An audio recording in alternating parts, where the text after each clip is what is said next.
mentioned that our culture is feeding us something completely different and constantly. There's no like subtleties with the way in which our culture is teaching us a certain gospel of sexuality, right? Yeah. And then you talking about the way that the church sometimes holistically is not doing a great job either. Yeah. So, like, what does someone, the average person, what do they do to help them form themselves in this area, to understand and live out a holy sexuality or this biblical sexual ethic? What would that look like? I think, and I'm going back to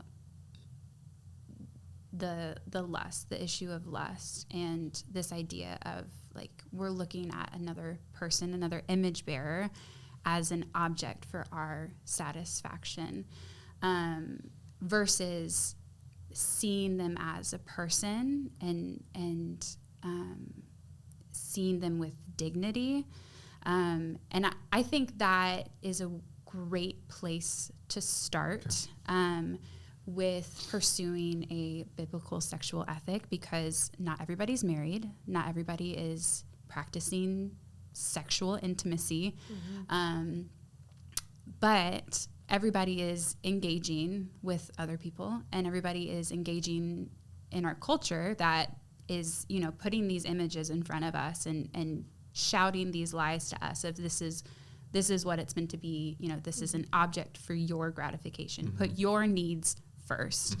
I think a great foundational place to start is to practice just seeing other people as image bearers and giving them dignity. And I've been really challenged with that. And I think throughout my reading,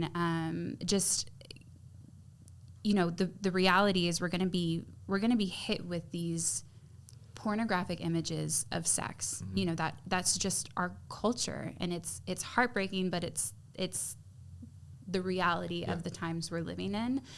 And so what do you do? What do you do when you're faced with that?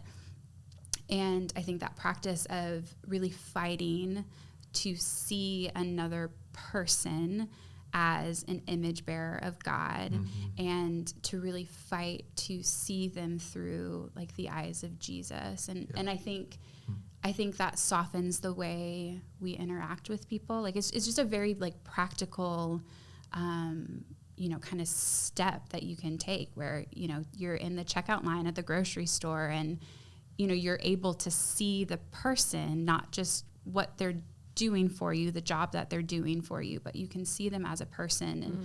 And I just think it's a really just a powerful perspective to kind of dip your toe in the water. And I think that transcends even the subject matter, though. Like think about in our culture where we're so quick to judge or so quick to cancel someone or so quick to whatever, right? Treat people with just harshness.